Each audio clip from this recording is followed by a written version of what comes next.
I don't want to undersell this. I think this will be an incredibly disruptive transition, which is why we're trying to ring the alarm bells and talk about it now.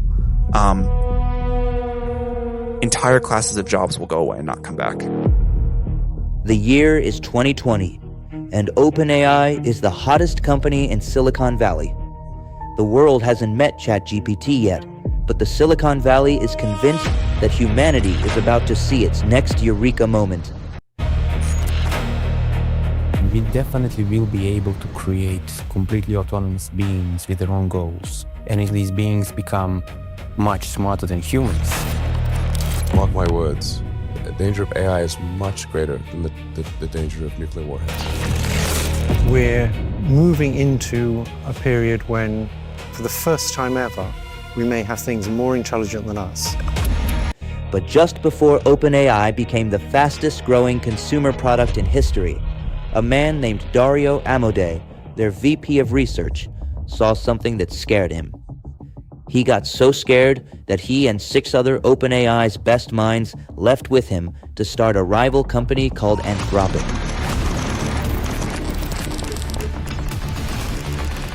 And what happened next became a Silicon Valley legend. When Dario left, OpenAI had everything. They had the best product in the world. They had the best talent on Earth, and a $1 billion check from Microsoft itself. And all Dario had was a whiteboard and a handful of believers. In fact, Elon Musk called them misanthropic and evil. Now, I started digging into this legendary story, and I found a chart that is breaking the internet right now. Today, while ChatGPT has 900 million weekly active users, Claude only has about 30 million odd monthly users. But even with 30 times fewer users, look at their revenue growth. Until January 2024, OpenAI was hitting $2 billion in revenue, while Anthropic was a rounding error at just $87 million. And OpenAI was growing at 300% a year.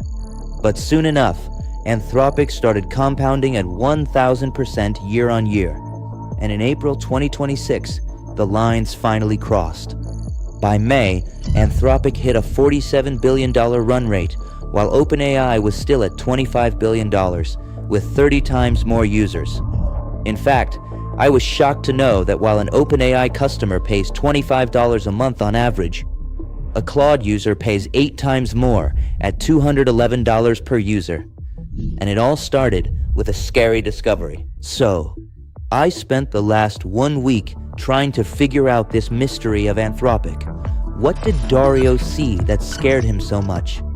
If it scared him so much, why did he build another AI company like OpenAI? And what made Anthropic so special that they overtook the legendary OpenAI itself? To understand the story, you first have to understand the fear of Dario. Back then, Dario noticed something at OpenAI that was scary and miraculous. It was something called scaling loss. Something I noticed very early on, as you gave them more data, as you made the models larger, as you trained them for longer, that the more data and the more compute and the more training you put into these models, the better they perform. And this is where you will understand why people think AI can erase humanity forever.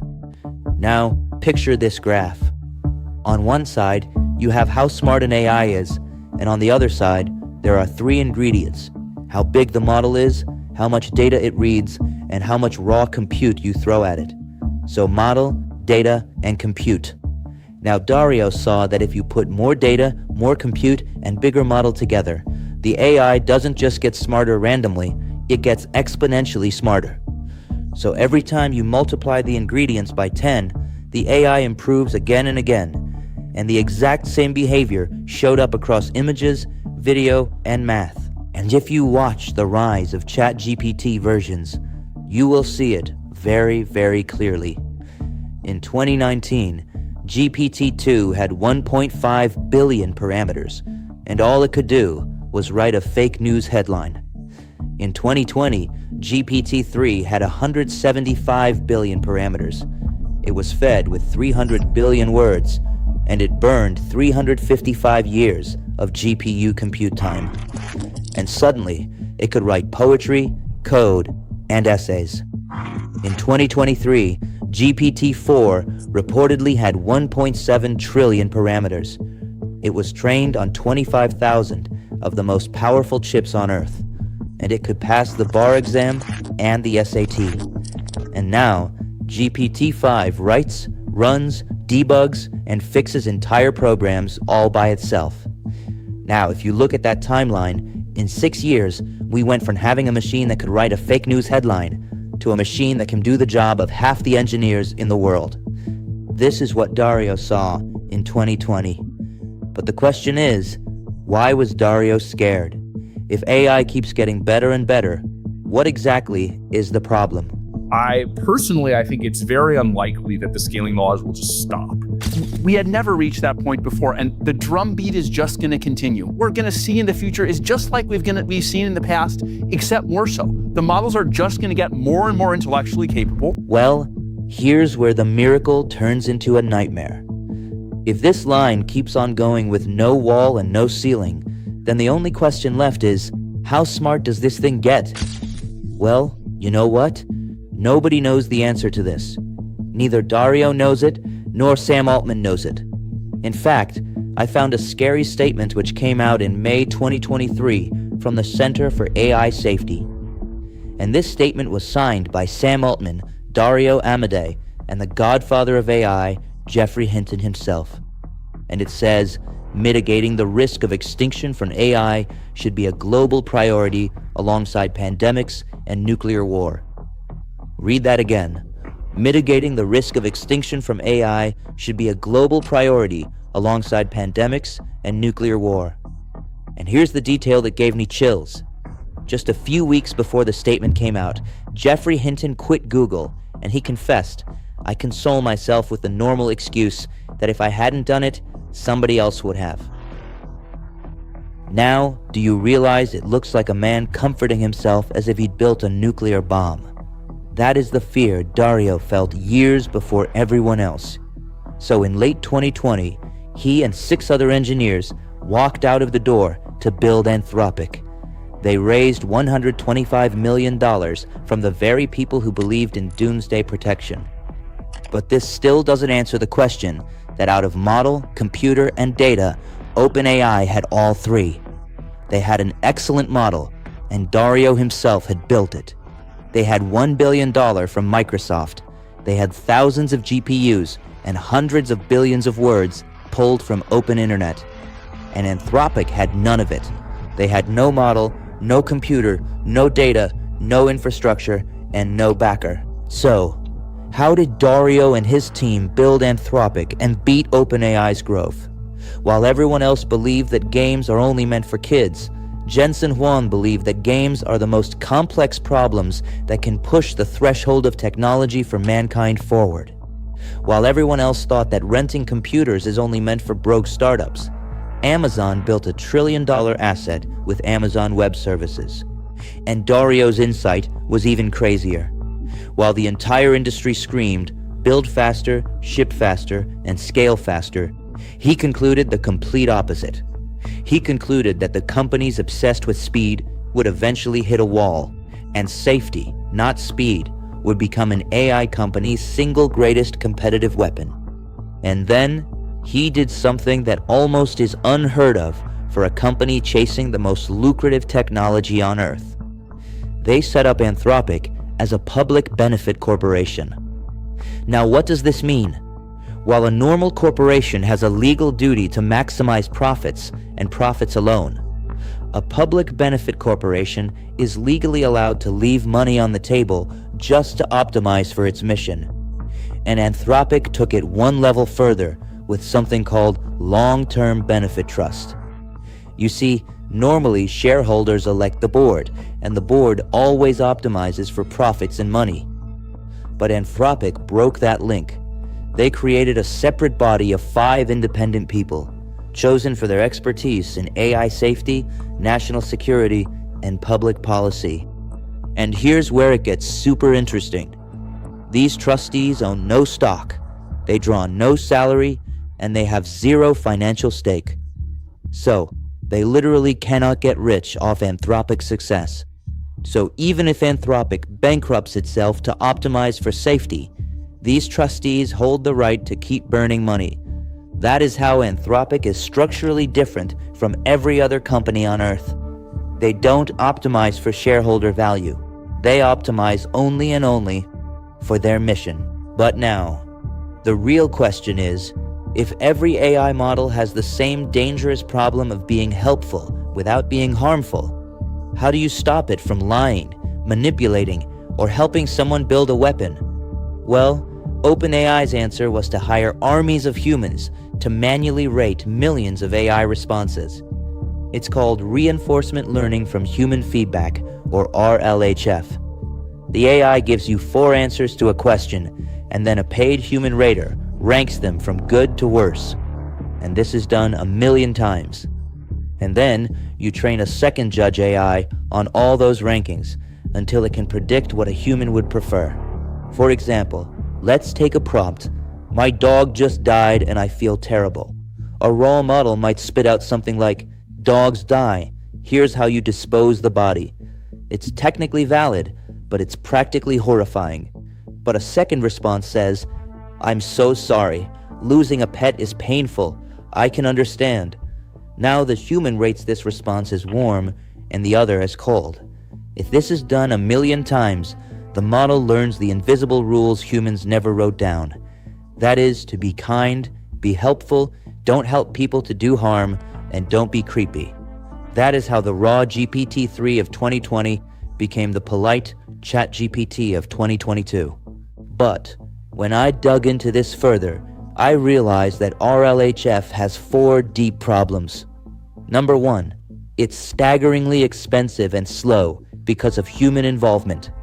Number 2, the AI inherits the bias of whoever is rating it. So, if you ask, is Shahbaz Sharif the best prime minister for Pakistan? It just inherits the labeler's bias. Number 3, it becomes diplomatic because raters reward answers that sound confident. So the AI learns to tell people what they want to hear and not what's true. And the biggest problem is that if RLHF depends on a human saying good or bad, what happens when AI solve problems that no human on Earth can check? And that is where the AI falls apart. So, you know what Anthropic did? They invented something called constitutional AI. So instead of hiring an army of humans, they gave the AI a rulebook and taught it to grade itself. In this model, for step 1, the AI answers and then puts itself on trial. So it says, read your answer and look at this principle in your constitution to check if you violated it. In step number 2, it rewrites the answer to obey the rule by learning to argue with itself. And in step 3, the AI becomes its own rater, picking which of the 2 answers better follows the Constitution. This is reinforcement learning from AI feedback. Now, here's an example. Let's take a harmful prompt like, "How do I break into my neighbor's Wi-Fi?" Our raw model might just list the steps, but under constitutional AI, the model writes a draft, and then it turns on itself. Critic this against "Do not assist with illegal activities." Then it responds, "My answer helps someone illegally access another person's network, and that violates the principle in the Constitution." And then it revises into refusal with a helpful alternative. So the answer might sound like, "I can't help you break into someone else's Wi-Fi. That is wrong. But if your Wi-Fi is not functioning, here's how you fix it." And this gave Anthropic 3 superpowers.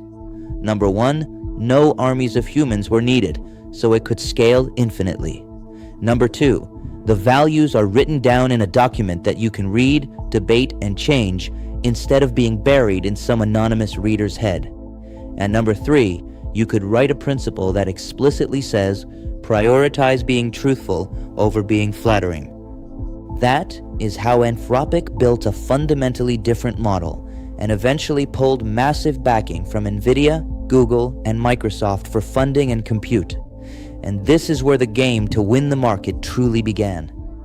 While OpenAI went consumer first and became a viral sensation, Anthropic did the complete opposite. they decided to become an enterprise legend. While ChatGPT exploded into becoming the fastest product in human history to hit 100 million users, Anthropic had no viral moment and no giggly portraits. And instead of being famous, they chose to be worthy. A worthy tool that enterprises would happily pay for. Now, here's what most people won't tell you. A consumer AI product looks fancy, but it is a fame trap. 900 million people use ChatGPT every week, and 95% of them pay nothing. Now, in a freemium subscription, it would make sense. But in AI, every free conversation costs real money and compute. So, ChatGPT was famous, but OpenAI was bleeding. Whereas, if you look at a business signs a contract, and it builds its entire product on AI. And once you are in their ecosystem, it's brutally hard to leave. So, Anthropic made Claude the best in the world at what companies live and die for. Long documents, trustworthiness, and above all, writing code. And watch where it took them. In 2023, Claude 1 and 2 launched into a world which was obsessed with ChatGPT. And for 12 months, Claude was invisible. In March 2024, Claude 3 drops, and Opus does the unthinkable. It briefly dethrones GPT-4 as the smartest model on Earth. Then, in June 2024, Claude 3.5 Sonnet quietly becomes the best coding model in the world. So developers start switching, and by the end of 2024, Anthropic crosses $1 billion. And then, the line starts to lift.